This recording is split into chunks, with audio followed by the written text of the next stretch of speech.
pertanyaannya. Ini lah omong bak gini, jalan itu kan rawon pawaan chef. Ya. Dan tadi katanya kan dari konstruksi. Ya. Nah, terus gimana ceritanya iso itu ilham? Iya.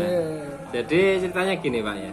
Dari kecil sejak SD itu saya suka dimasakin sama Mbak Yu sebenarnya. Nah Mbak Yu itu suka masak neko-neko. Nah saya sering melihat.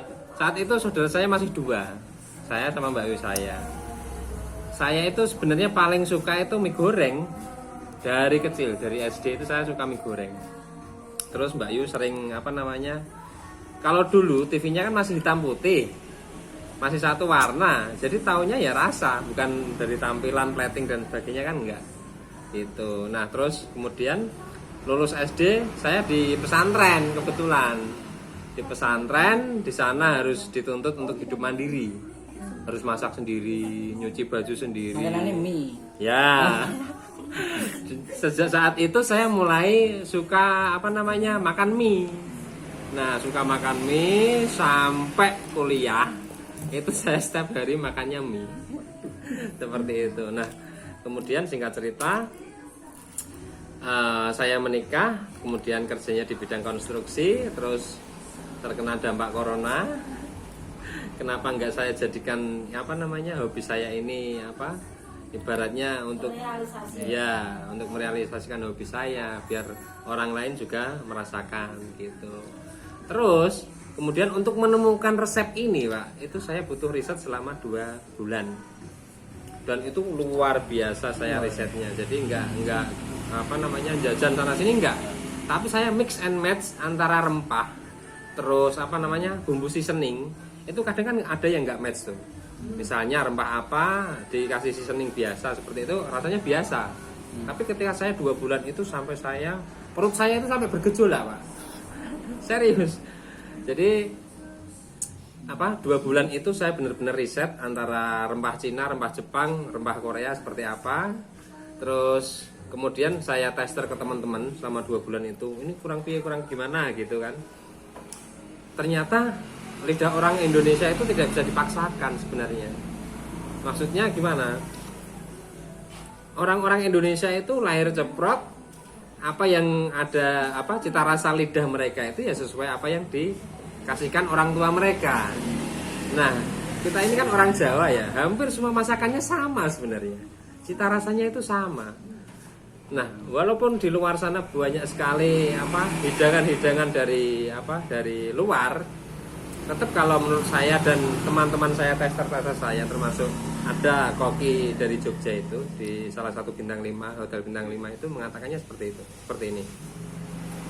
Seenak-enaknya makanan asing itu akan lebih mudah diterima masakan lokal sebenarnya, karena kita dari kecil sampai dewasa sudah terbiasa makan itu dengan cita rasa lokal.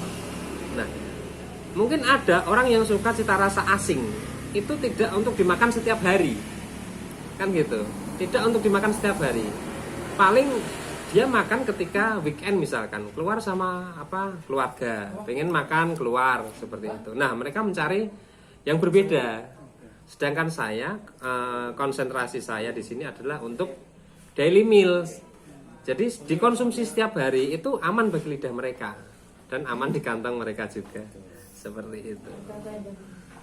Iya.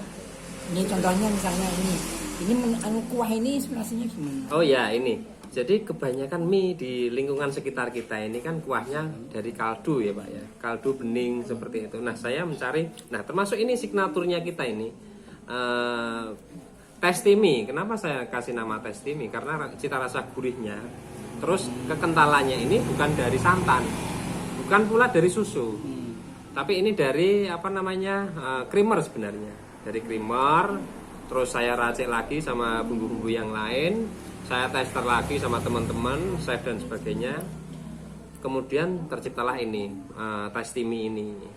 Kuahnya nggak terlalu strong, bukan dari santan dan bukan dari susu juga kan.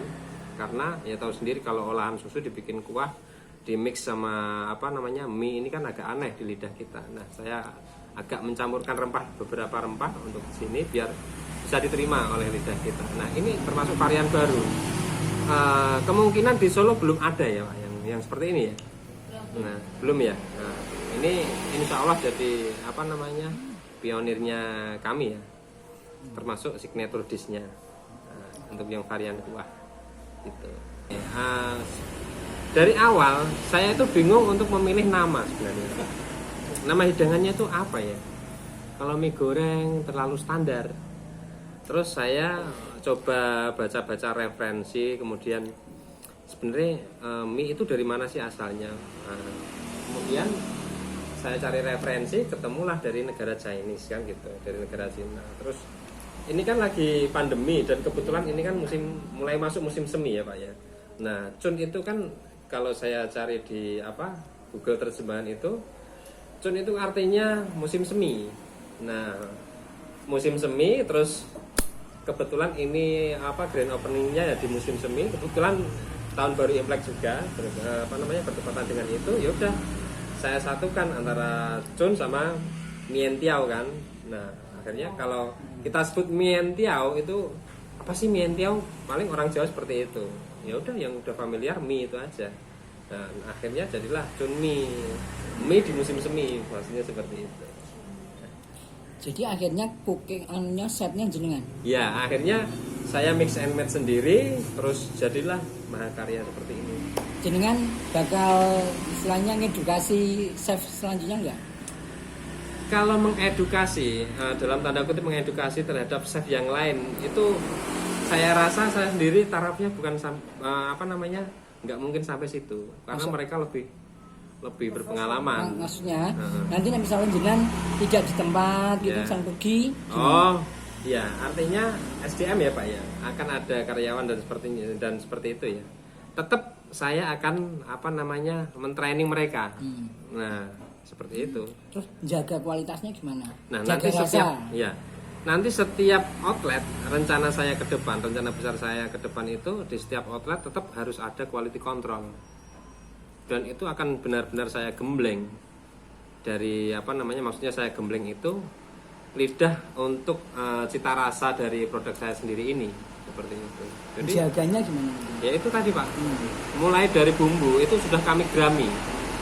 Jadi agar nanti teman-teman istilahnya yang ikut kami nanti ketika takaran sudah segitu ya udah jangan dirubah. Atau dibuat di pusat? Gimana? Dibuat di pusat di sini misalnya? Enggak, nanti akan ada di setiap outlet itu akan ada sendiri. Enggak takut kalau dibajak? Enggak Pak, enggak masalah itu. Bagi saya kalau ada orang yang mencontek itu adalah amal jariah bagi saya. Wah, mantap, cocok. Iya. Surga. Jadi selain uang itu bisa dicari lah, tapi amal jariah itu yang sulit sebenarnya.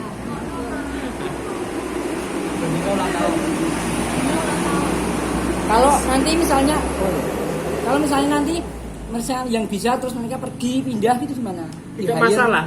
Kalau dia itu masih menggunakan resep saya sampai dia meninggal, sampai dia turunkan ke anak cucu, padahal saya sudah meninggal duluan misalkan, itu akan menjadi celengan tabungan pahala bagi saya. Cukup begitu aja sih kalau saya pikirannya simple. Yang lebih bermanfaat. Kalau saladnya Mas, kenapa memadukan salad dengan ini? Nah, ini juga unik. Sebenarnya saya juga suka salad.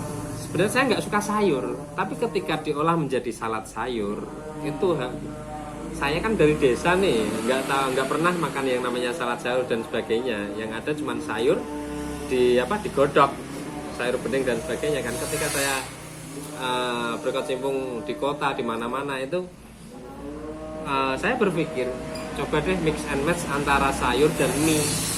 Terus saya mix lagi sausnya seperti apa, ternyata yang paling cocok bagi saya dan teman-teman yang sudah saya tester itu ya ini salad sayur ini. Jadi nggak salad sayur yang neko-neko itu. Susun Triwahyono Abdul Jalil